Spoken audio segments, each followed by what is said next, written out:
Assalamualaikum warahmatullahi wabarakatuh. Halo semuanya, perkenalkan nama saya Nur Amreni dengan nomor NPM 22030007. Saya berasal dari Sekolah Tinggi Ilmu Manajemen Sukma Medan, ingin menyelesaikan tugas video tentang kepemimpinan.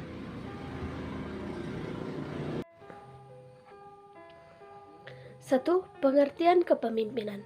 Kepemimpinan adalah karakteristik yang secara simbolik dan teknis berada di depan atau puncak kekuasaan tertinggi dalam grup yang dipilih dan ditetapkan oleh anggota grup yang ada untuk mencapai tujuan dan cita-cita dari perkumpulan tersebut.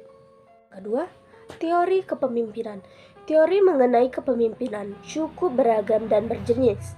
Hal ini disebabkan oleh gaya kepemimpinan masing-masing yang bersifat subjektif. Namun, setidaknya terdapat 3 jenis teori kepemimpinan yang populer. Redman Theory menyatakan kepemimpinan lahir sebagai bakat dan dibawa oleh seseorang semenjak dia lahir, meskipun teori ini sudah tidak diikuti sepenuhnya.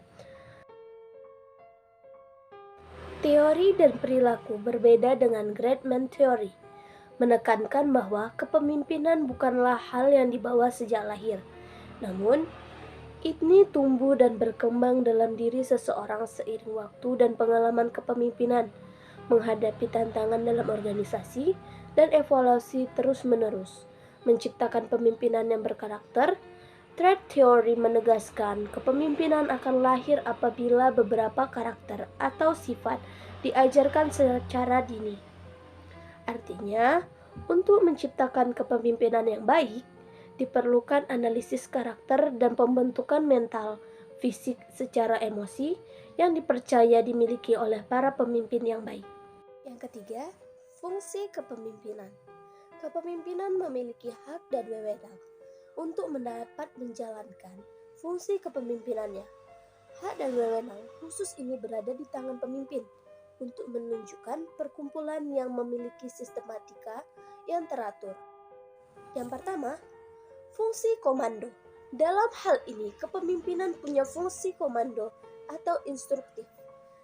Dalam suatu masalah yang memerlukan solusi, pemimpin dapat mengambil keputusan dan kebijakan sesuai dengan pertimbangan-pertimbangan yang mungkin dapat terjadi.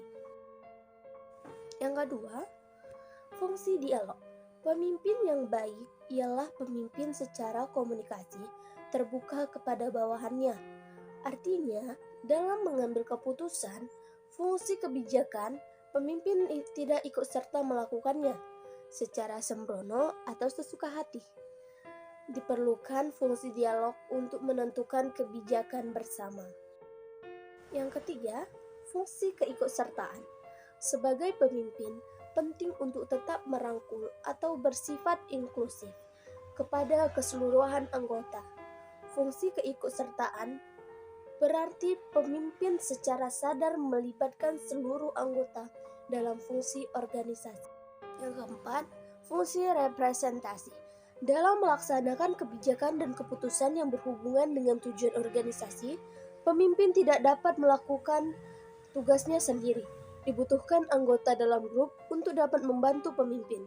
Dalam fungsinya, pemimpin dapat memberikan tanggung jawab kepada anggota berdasarkan fungsi dan organisasi.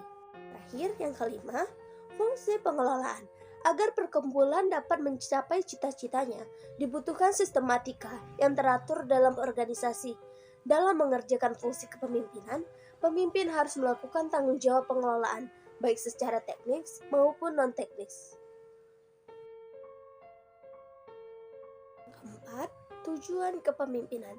Berdasarkan pengertiannya, kepemimpinan adalah karakteristik yang diperlukan oleh seseorang pemimpin untuk dapat mengatur, mengelola, dan memutuskan kebijakan yang dapat berpengaruh pada cita-cita atau tujuan dari kelompok. Dan yang terakhir, yang kelima, pentingnya kepemimpinan. Organisasi atau perkumpulan yang dibentuk untuk mencapai tujuan tertentu memerlukan kepemimpinan untuk dapat membantu mengelola dan memutuskan kebijakan. Tanpa kepemimpinan, tiap anggota akan melaksanakan fungsi yang tidak sesuai dengan sistematika, yang berakhir pada kekacauan struktural dan organisasi. organisasi.